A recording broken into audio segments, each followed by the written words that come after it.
তেতিয়া ইমান বিয়াগুম প্ৰশাসন থাকোঁতে কিয় সেইখিনি তেতিয়া 5খন গাড়ী চিজ কৰিছে বলেৰ' পিকআপ তেতিয়াহ'লে তেতিয়া ছাত্ৰ ছাত্ৰীসকলক তোমালোক কিয় বাধা নকৰা বোলে পিষ্টল দেখুৱাই গুলি কৰি দিম বুলি কয় চোৱাচোন আমাৰ ল'ৰা ছোৱালীবোৰ ঠিকেই আছে নতুন প্ৰজন্ম কিন্তু সেইখিনি কোনে নেতৃত্ব পইচাৰ কাৰণে তেওঁলোকে কৰি আছে সেইটোতো ভয়ানক অৰণ্য মানৱ তেওঁ পদ্মশ্ৰী বঁটাপ্ৰাপ্ত তেওঁ গাড়ী কিনা নাই এখন বাইক নাই তাৰ কাৰণটোৱে হ'ল কি তেওঁ প্ৰদূষণ কৰিব বিচৰা নাই তেওঁ লাগিলে লোকৰ গাড়ী দিয়ে তেওঁ আপ ডাউন কৰে বা যায়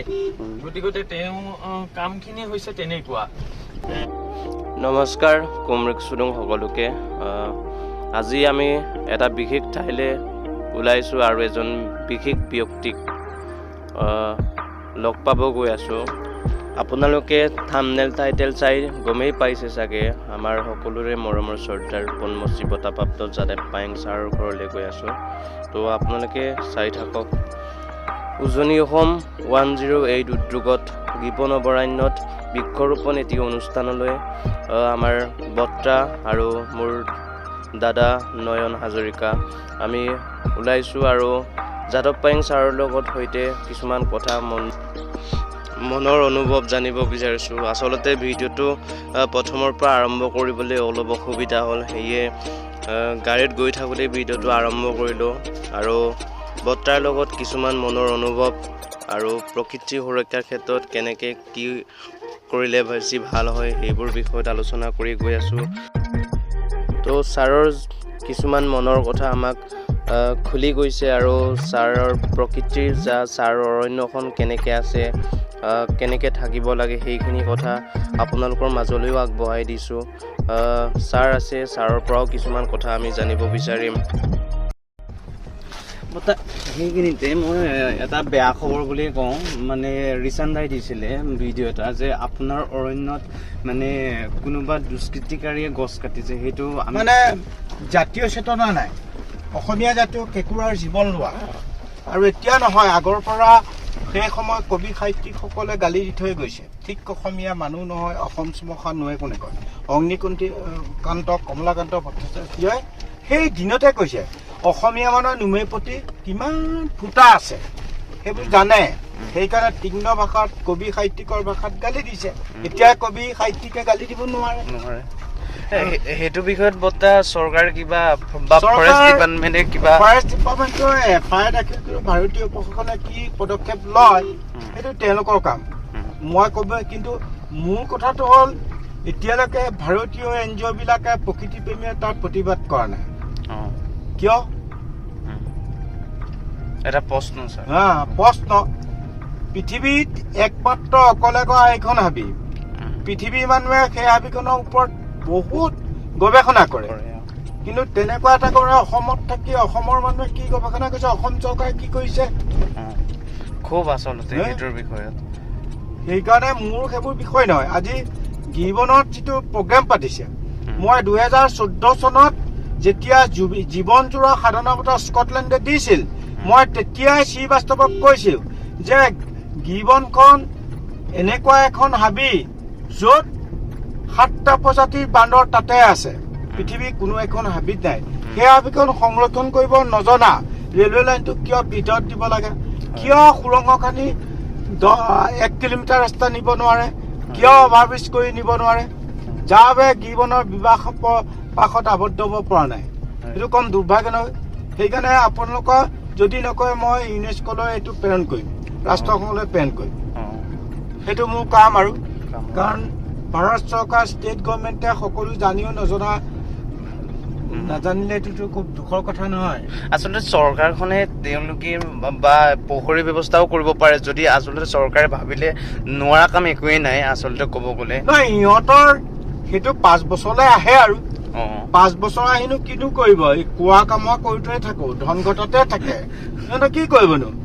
একো কৰিব নোৱাৰে 5 বছৰ মই দেখিছো নহয় তোমালোক এতিয়া মোৰ ৰাস্তাত আহিছা এইটো ৭৭ বছৰ ৭৪ বছৰ ভাৰতবৰ্ষ স্বাধীন হোৱা বিভিন্ন ৰাজনৈতিক দল জন্ম হ'ল আহিল গ'ল খাগৈ কাটিল 3 কণাৰ দৰে হ'ল ৰাস্তাটো বনাব পৰা নাই আজি বিদেশৰ যিখিনি টুৰিষ্ট আহে তেওঁলোকক কি বুলি কয় তৰুণ গগৈ দিনৰ পৰা মই কৈছো এইবোৰ কথা কিন্তু এতিয়াও বিজেপিয়ে 10 বছৰ হ'ব এজিপিয়ে 10 বছৰ থাকিলে ৰাস্তা পদূলি কিন্তু দেশৰ উন্নতি সাধন নহয় কিন্তু ডেভেলপমেণ্টৰ কাৰণে গছ গছনিবোৰ কাটিলে ৰাস্তাটো ক'ত আজিলৈকে বনোৱা নাই আচলতে সেয়াই দুৰ্ভাগ্যজনক চৰকাৰৰ কথা আৰু তেওঁলোকে সেইকাৰণে মই এতিয়া উপায়ুক্ত হতুৱাই মোক মানে ষ্টুডেণ্টখিনি কৈছে ককা দেখিছেনে এয়াতো বোকা হায়াৰ ছেকেণ্ডেৰী স্কুললৈ যাওঁতে এয়াতো বোকা বহুত দুখৰ কথা দুখৰ কথা মোৰ দাদা বেদনাত মই উপায় নাই তেতিয়া যোৰাৰ উপায়ুক্ত গুৰিলৈ গৈ কলো যে যদি আপোনালোকৰ শিতানৰ পৰা সাপক বিশ্বাস কৰিব পাৰি ৰাজনীতি মানুহক বিশ্বাস কৰিব নোৱাৰি আৰু সেইকাৰণে প্ৰশাসনৰ পৰা বনাই নে নবনাই মই নহ'লে মানে ৰাষ্ট্ৰপতিলৈ প্ৰেৰণ কৰিম এইটো বিষয়লৈ তেতিয়া আৰু উপায়ুক্তৰ ফাণ্ডৰ পৰা এইটো কৰিব মানে এতিয়া ষ্টাৰ্ট কৰিব এইবোৰ এইকাৰণে কৰাই দিছো মানে এইবিলাক ৰাস্তা পদূলিটো আমাক লাগিব ডেভেলপমেণ্ট লাগিব ৰাস্তা পদূলি অবিহনে ডেভেলপমেণ্ট হ'ব নোৱাৰে সমান্তৰালভাৱে প্ৰকৃতিটো গুৰুত্ব দিব সুৰক্ষা দি পেলাইহে কৰিব লাগে বিদেশৰ টেকনলজি আমাৰ টেকনলজি কিয় একে নহয় বিদেশৰ টেকনলজি 4 লেন 6 লেন 9 লেন মেট্ৰ' গাড়ী ৰেল গাড়ী ওপৰত বনায় গছ গছনি কাটি বা মাটি অধিগ্ৰহণ কৰি নবনায় কিয় আমাৰ টেকনলজি কিয় ৰজাই ৰোৱা কাটে ব্ৰিটিছে ৰোৱা কাটে নিজে গজাটো কাটে এই কথাটো খুব দুৰ্ভাগ্যজনক বিষয় আৰু ভাৰতৰ দৰে এখন বিশাল দেশ বিশ্বৰ ভিতৰত জনসংখ্যা বেছি সেই মানুহখিনিক তাহাঁতৰ অৰ্থ সামাজিক উন্নতি কৰি ডেভেলপমেণ্ট কৰিবলৈ কৈছো সেইবুলি ফৰেষ্ট ধ্বংস কৰিবলৈ মানা কৰিছো মই ভূপালৰ পৰা প্ৰধানমন্ত্ৰীক চিঠিও দিছো যে ভাৰতবৰ্ষত থকা ফৰেষ্টখন সংৰক্ষণ কৰিয়ে ডেভেলপমেণ্ট কৰিবলৈ কৈছো ফৰেষ্ট ধ্বংস কৰিব নোৱাৰিম এই কথাবিলাক সকলোৱে জানে আৰু সেইকাৰণে মোৰ কামটো মই কৰি আছো মই গছ গছনি ভাল পাওঁ চৰাই চিৰিকটি ভাল পাওঁ জীৱ জন্তু ভাল পাওঁ মই এইটো কামেই কৰি আছো মইতো বেলেগ ধৰণৰ কাম কৰা নাই ধৰ্ম ৰাজনীতি অৰ্থনীতি আমাৰ এটাই ওপৰত প্ৰকৃতি সেইদৰে ৰাজনীতি অৰ্থনীতি ধৰ্মনীতি আধাৰত মই প্ৰকৃতিৰ কাম কৰিছো মই বেলেগ ধৰণৰ কাম কৰা নাই সেইকাৰণে পৃথিৱীৰ অন্যান্য দেশৰ অভাৱ হৈছে আৱিষ্কাৰ কৰিছে কিন্তু ভাৰতবৰ্ষৰ দৰে বিশাল দেশত বিশ্বৰ ভিতৰত জনসংখ্যা ভাৰতৰ বেলেঞ্চ আছে সেইকাৰণে ভাৰতৰ 140 কোটি মানুহক বেয়া পাব নাজানো কাৰণ আমি ভাৰত এনেকুৱা এখন দেশ আদিম যুগতে প্ৰথম কাপোৰ পিন্ধা আদিম যুগতে প্ৰথম গছ ৰোৱা তেনেকুৱা এখন দেশৰ শিক্ষা আৰু জ্ঞান পেট পুতি ওলাই গ'ল নেকি তাৰ আগত ভাৰতীয় শিক্ষাটো বৰ ভাল আছিল সেই শিক্ষাটো আছিল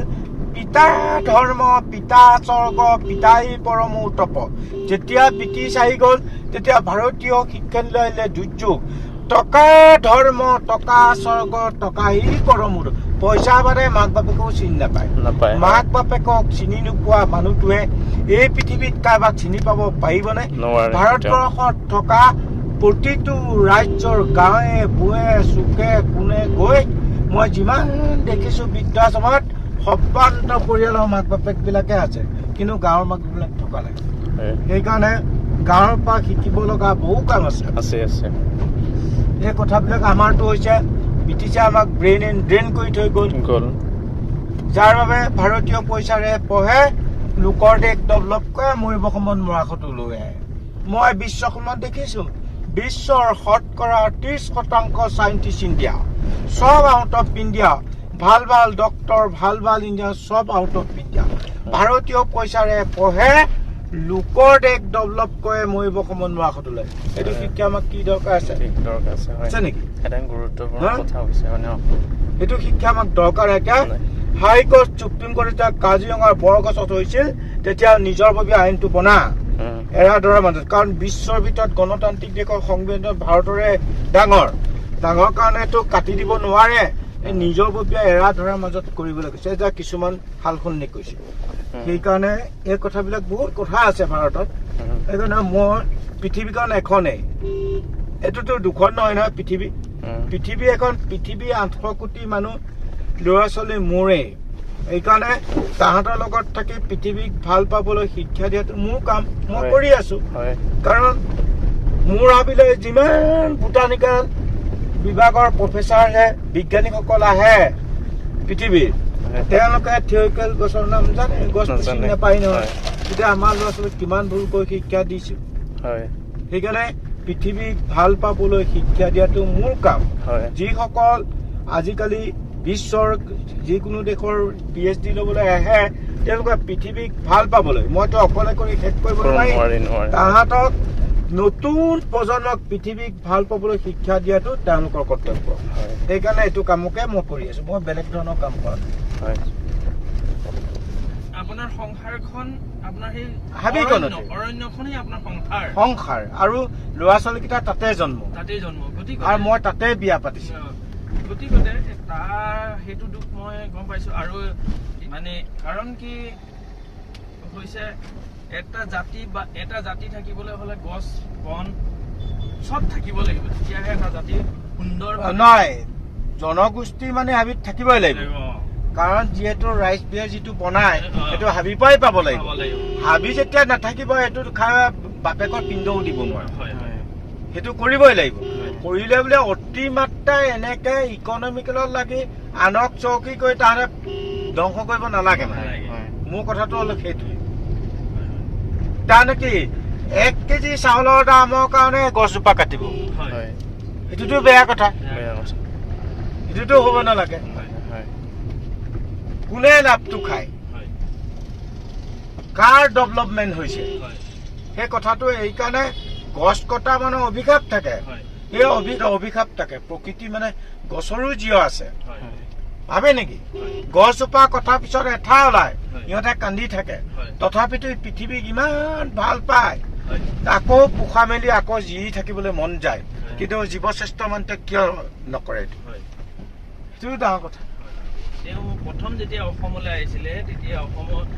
মানে নৰ্থ ইষ্টৰ ভিতৰত অসমত আহি তেওঁ ইমানেই অপ্লুত হৈছিলে গছ গছনিৰ পৰা ধৰি গোটেইখিনি সেউজীয়া পাইছিলে আৰু তাত তেতিয়া তেওঁ লিখিছে যে মই যেতিয়া পেচাব কৰিবলৈ বিচাৰিছিলো তেতিয়া মই মাটি মানে বন ঔষধি ওপৰত কৰিব লগা হৈছিলে মোৰ সেইখিনিতে দুখ থাকি গ'ল মোক 3-4বাৰ পাইছে মোক এইকাৰণে তেওঁ বম্বেত মাতি নি চন্দ্ৰমুখানৰ হলত মূৰত হাত দি কৈছিল বিশ্বৰ এটাতকৈ ভাল কাম কৰাৰ কাৰণে তোমাক 60 কেজি ডায়মণ্ড চেৱাৰ 2.5 লাখ টকা চেক দিছো বিশ্ববাসীৰ কাৰণে কৰিবলৈ কৈছে आपका subject and school and college university बड़ा बड़ा मीटिंग में मौत चाहिए ये नहीं इंडिया में इन्वाइट करके जाने पर कैसे ही नहीं ऑल ओवर वर्ल्ड जब इन्वाइट कर जाने मैं और 3 दिन पिछर पर विदेश यात्रा हाँ 12 বছৰ গলো আৰু সূৰ্য উঠা দেশৰ পৰা সূৰ্য পাৰে অন্যান্য দেখি ভাল পায় কিন্তু আমাৰ দেশৰ অভাৱলৈ আৱিষ্কাৰ হ'ব তাহাঁতৰ অভাৱ হৈছে মানে অভাৱ এইকাৰণে হৈছে ইহঁত 1900 বছৰৰ পিছত কাপোৰ পিন্ধিবলৈ শিকিছে আমি আকৌ 5500 বছৰ আগত কাপোৰ পিন্ধা নহয় ইহঁতে 1900 বছৰৰ পিছত কাপোৰ পিন্ধি কি কৰিলে পৃথিৱী ধ্বংস কৰিলে প্ৰকৃতি ধ্বংস কৰিলে কৰাৰ বিনিময়ত COVID-19 আহি গৈছে জলবায়ু পৰিৱৰ্তন তাহাঁতৰ কাৰণে হৈছে ইয়াৰ মূলতে হ'ল দ্ৰুতগতিত জনসংখ্যা বৃদ্ধি দ্ৰুতগতিত নগৰীকৰণ দ্ৰুতগতিত উদ্যোগীকৰণ দ্ৰুতগতিত যান্ত্ৰিকৰণৰ ফলতে সমগ্ৰ বিশ্বলৈ আহিছে দুৰ্যোগ সেইটো কাৰণে সেই দুটা বস্তু আহি গ'ল মানে একেলগে সেইকাৰণে বিশ্ববাসীক কোভিডে বিশ্ববাসীক সোঁৱৰাই দিছে সাৱধানবাদী শুনাইছে হা সাৱধান হ'বলৈ কৈছে এতিয়া মানুহে কি বুজি পায় কি বুজি নাপায় নাজানো আমি বুজি পাওঁ মানে বহু দেশত বহু কথা এইবোৰ কৈছোঁ G20C এইবোৰতো চব এটেণ্ড হৈছোঁ মই চৰকাৰ কংগ্ৰেছ দিনৰ পৰাই ধোধৰ প্ৰচলা কৰিলে হা সূতা কম্বল দিব খাবলৈ দিব ফ্ৰীকে এই টংগুৱে থাকোঁতে কৈছোঁ আপুনি যিবোৰ কাম কৰিলে সেইটো এদিন ধোদৰালি আহোম ৰজাই বনাইছিল নহয় তেনেকুৱা এতিয়া বনোৱাব লাগিব তেতিয়া অসমৰ উন্নতি হ'ব পাৰে টংগুৱে থাকোঁতে কৈছিল এতিয়া একেটা আঁচনিকে আছে বিজেপিও একেটাই সেইকাৰণে সাপক বিশ্বাস কৰিব পাৰি মই ৰাজনীতি মানুহ বিশ্বাস কৰিব নোৱাৰে দেই তাহাঁতে চব কৰিব পাৰে চব কৰে আৰু দেশো বিকে তাহাঁতে কৰিব পাৰে মই তেতিয়া ক'লে দুইটা পৰীক্ষাত ফেইল হা এতিয়া আপুনিয়ে ক'লে আৰু কোনে ক'ব উকিলটোৱে ক'লে জেলত থ'ব মোকতো থ'ব নোৱাৰিব মোক ক'বলৈ দিছে ভুল হৈছে কৈছো আৰু কিন্তু ক'ব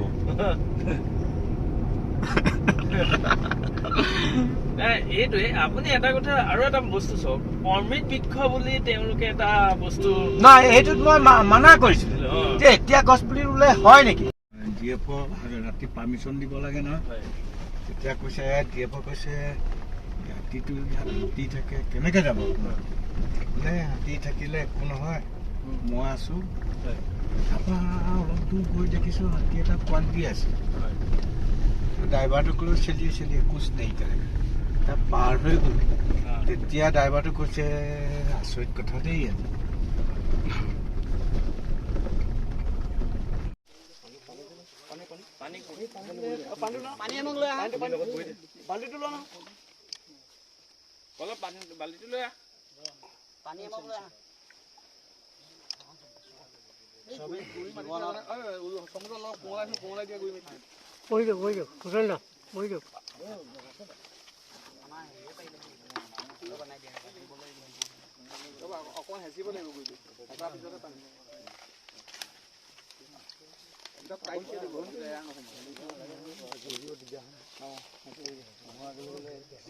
গছ পুলি এটা আমি ক'ৰবাত ৰোপণ কৰোঁ নেকি কিন্তু আমি ব্যক্তিগতভাৱে আমাৰ হয়তো ক'ৰবাত আমাৰ মাটি বাৰী কম বা আমি তেনেকুৱা ধৰণৰ অনুষ্ঠানত এজোপা বা দুজোপা গছহে আমি ৰুব পাৰোঁ নিজৰ ববীয়াকৈ হ'লেও কিন্তু আমি এটা ভাবিলোঁ আমাৰ সদস্যসকলৰ লগত আমি কথা পাতিলোঁ যে আমি সমূহীয়াক এটা বৃক্ষৰোপণ কাৰ্যসূচী এটা লওঁ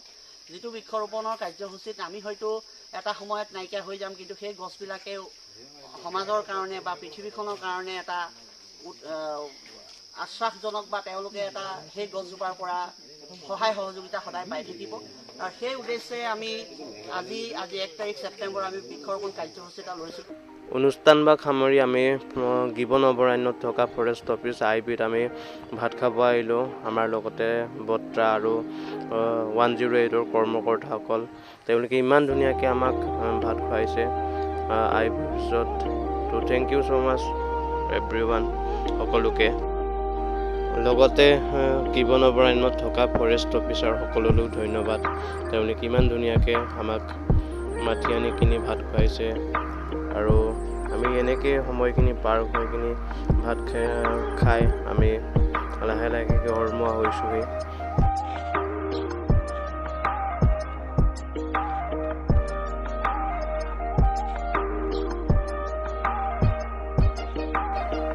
উজনি অসম 108 সংস্থাৰ উদ্যোগত গিবন অভয়াৰণ্যত বৃক্ষৰোপণ কাৰ্যসূচীত বহুত ভাল লাগিলে সকলোকে পুনৰ ধন্যবাদ জনালোঁ সকলোৱে ভালে থাকক আৰু এনেকৈ আমি পুনৰ ঘৰলৈ অভিমুখ হ'লোঁ আৰু লগতে আমাৰ দাদাজন আছিলে তো ফাইনেলি ষ্টাৰ্টিংটোত ভালকৈ মই ক'ব নোৱাৰোঁ লাষ্টত অলপ ইমাৰ্জেঞ্চিকৈ আহিবলগীয়া হ'ল কাৰণ যাদৱ পায়েং ছাৰক লগ কৰিবলৈ ৰাতিপুৱাই যাবলগীয়া হ'ল তো আমি ঘূৰি আহিছোঁগৈ আমি গাঁৱত পাইছোঁহি চ' আজি এটা বিশেষ দিন আছিলে তো বিশেষ দিনত আৰু বিশেষ মানুহ দুজন লগ পাইছোঁ এজন যাদৱ পায়েং ছাৰ সকলোৱে চিনি পায় আৰু এজন অসমৰ স্বাধীনতা সংগ্ৰামী ভোগেশ্বৰী ফুকনিৰ নাতি এগৰাকী ঋতুৰাজ ফুকন ডাঙৰীয়াক লগ পাইছোঁ তো আজি ক'ত গৈছিলোঁ সেইটো আমাৰ দাদা এজন আছিলে দাদাজন কৈ দিব কেনেকুৱা অনুষ্ঠান আছিলে কৈ দিয়ক আজি আমি গৈছিলোঁ ৰাতিপুৱা 8 বজাতে ওলাইছিলোঁ ঘৰৰ পৰা অৰণ্য মানত যাদৱ পায়েং ছাৰৰ তালৈ গৈছিলোঁ ছাৰক লগ পালোঁ ছাৰক এটা বিশেষ অনুষ্ঠান উজনি অসম আমাৰ 108 মৃত্যুঞ্জয় সন্থাৰ এখন আজি বৃক্ষৰোপণ কাৰ্যসূচী আছিলে তাৰ কাৰণে তেখেতক আনিব গৈছিলোঁ ইমান ভাল লাগিল গৈ তেওঁ কথা বতৰা তেওঁ মানে চাল চলনৰ পৰা ধৰি লৈ গোটেইখিনি আৰু তেওঁ প্ৰকৃতিৰ ওপৰত কেনেকুৱা কাম কৰিছে তেওঁৰ লগত বাহিৰৰ দেশত গৈ তেওঁ কেনেকুৱা পাইছে বা অসমৰ বাহিৰৰ ৰাজ্যবিলাক কেনেকুৱা সেইখিনি গোটেইখিনি কথা আমি গাড়ীত যাওঁতে গোটেই কথাখিনি আমি পাতি গৈছিলোঁ অত্যন্ত বেয়া লাগিলে তেওঁ নিজৰ ল'ৰা ছোৱালীতকৈও বহুত মৰমত গছবিলাক উঠায় আৰু সেই গছবিলাক মানে প্ৰকৃতিক সুৰক্ষা কৰে বিশেষকৈ তেওঁ 14 জোপাৰ শিমলু গছ আজি অলপ দিনৰ আগত 10 দিন নে 5 দিনমানৰ আগত ৰাতি কোনোবা নৰপিশাচে কাটি পেলাই লৈ গৈছে, যিটো কাৰণে নেকি মানে অসমত বিলুপ্তি প্ৰায় হৈ থকা শগুন তেওঁ অৰণ্যত আছিলে। সেই অৰণ্যত এতিয়া শগুন প্ৰায় শিমলু গছত থাকে, গতিকে সেই শিমলু গছখিনি কাটি নিয়াৰ কাৰণে শগুন থাকিবলৈ আচলতে বহুত দুখেৰে কৈছে তেখেতে, বহুত দুখেৰে তেওঁ এইটো কথা কৈছে। আৰু এটা তেওঁ ভাল কথা কৈছে যে প্ৰকৃতিখন যদি ধ্বংস হৈ যায় আৰু 2টা বছৰৰ পিছত বা আৰু কিছু বছৰৰ পিছত হয়তো আমি জীয়াই থাকিবলৈ আমাৰ ভূমিয়ে নহ'ব, এনেকুৱা কিছুমান তেওঁ হেৰি কৰিছে। তেওঁ বহুত দূৰণিৰ পৰা কিছু ল'ৰা ছোৱালী আহে, PhD ষ্টুডেণ্ট আহে তেওঁ বাহিৰত। এতিয়া তেওঁ বৰ্তমান তেওঁ তাত জাৰ্মানীৰ 2জনে হেৰি কৰি আছে, ৰিচাৰ্চ কৰি আছে। তেওঁলোক অহা আজি 8 মাহ হৈছে বুলি কৈছে। গতিকে এইখিনি বস্তুখিনি চাবলৈ গ'লে বহুত এটা মানে ভাল কাম চলি আছে। গতিকে আৰু এটা ডাঙৰ কথা হৈছে কি, তেওঁ য'ৰ পৰা আৰম্ভ কৰিছে তাত তেওঁ অকল ব্যক্তিগতভাৱে তেওঁ কৰি আছে কামখিনি। তেওঁ সহযোগ কৰিবৰ কাৰণে তেওঁ আজিলৈকে চৰকাৰো নাই, প্ৰশাসনো নাই বা কোনো NGO তেওঁ আগবাঢ়ি যোৱা নাই। সেই কথাখিনি কিন্তু এটা লক্ষণীয় বিষয় হৈ আছে, যিটো বস্তু মানে ক'ব নালাগে। তেওঁ আজি কৈছে, তেওঁ আমাৰ লগত প্ৰায় বহুত ভালেখিনি সময় দিছে আৰু যথেষ্টখিনি কথা কৈছে তেওঁ কেনেকুৱা। আৰু তাতোতকৈ ডাঙৰ কথা, তেওঁ এজন অৰণ্য মানৱ, তেওঁ পদ্মশ্ৰী বঁটাপ্ৰাপ্ত। তেওঁ গাড়ী কিনা নাই, এখন বাইক নাই। তাৰ কাৰণটোৱে হ'ল কি, তেওঁ প্ৰদূষণ কৰিব বিচৰা নাই। তেওঁ লাগিলে লোকৰ গাড়ী দিয়ে তেওঁ আপ ডাউন কৰে বা যায়। গতিকে তেওঁ কামখিনি হৈছে তেনেকুৱা। আৰু তেওঁ আৰু ভাল লাগিছে, তেওঁ 170টা হাতী তেওঁ অৰণ্যত আছে। বিভিন্ন প্ৰজাতিৰ সাপ আছে, বিভিন্ন প্ৰজাতিৰ চৰাই বাস কৰি আছে তাত, বিভিন্ন প্ৰজাতিৰ বান্দৰ তাত ৰাখিবৰ কাৰণে সক্ষম হৈছে। গতিকে এইখিনিৰ পৰা তেওঁ বহুত তেওঁৰ বহুত আদৰ্শ ল'ব লাগিব। তেওঁ আজি কৈছে যে গছ কাটিব লগাৰ আগত 5 জোপা গছ তেওঁ ৰুই ল'ব লাগে, তাৰ পিছত 1 জোপা গছ কাটিব লাগে। আৰু গছ নাথাকিলে আমি জীয়াই থাকিব নোৱাৰো। আমাৰ অক্সিজেনৰ অভাৱ হৈছে। যিটো কথা হ'ল কি, আমি পদে পদে প্ৰমাণ পাইছো COVID-19ৰ সময়ত তেওঁ পায়েং ডাঙৰীয়া আমাক কোৱা মতে COVID-19ৰ সময়ত অক্সিজেনৰ অভাৱত যেনেকে মানুহ ঢুকালে, সেইটো কথাটো অকল গছৰ কাৰণেই হ'ল। যদি গছ থাকিলে হয় তো তেতিয়া অক্সিজেন আমি আঁতৰৰ পৰা ল'ব লগা নহ'ল হয়। গতিকে গছ নাই কাৰণে অক্সিজেনৰ অভাৱটো হৈ আহি আছে বৰ্তমান। এইখিনি কথা আমি তেওঁৰ লগত আলোচনা কৰিলো। তেওঁ বিশেষভাৱে অপ্লুত হৈ ময়ো কিছু গছ পুলি তেওঁক আজি অৰ্পণ কৰিলো তেওঁৰ হাতত। আৰু খুব সোনকালে আমাক লগ কৰা কথা কৈছে অনুষ্ঠান কৰোঁ। আমাক খুব সোনকালে তেওঁ লগ কৰিম কৈছে। আৰু আমাকে এটা এসপ্তাহ তেওঁ তাত ৰাখি গছৰ বিষয়ে কি গছ কেনেকে ৰুব লাগে সেইখিনি আমাক দিহা পৰামৰ্শ দিয়াম বুলি, ট্ৰেইনিং দিম বুলি আমাক কথা দিছে। তো গাইজ, কথাখিনি এনেকুৱাই। বহুত ভাল লাগিলে মানুহজনক লগ পাই। যাদৱ পায়েং ছাৰ সদায় ভাল হৈ থাকক, ভগৱানৰ ওচৰত প্ৰাৰ্থনা কৰিলোঁ। তো ভিডিঅ'টো ভালকৈ বনাব নাজানো যদিও আপোনালোকলৈ আগবঢ়াম। তো কেনেকুৱা লাগিলে ভাল বেয়া বা দিয়া পৰামৰ্শ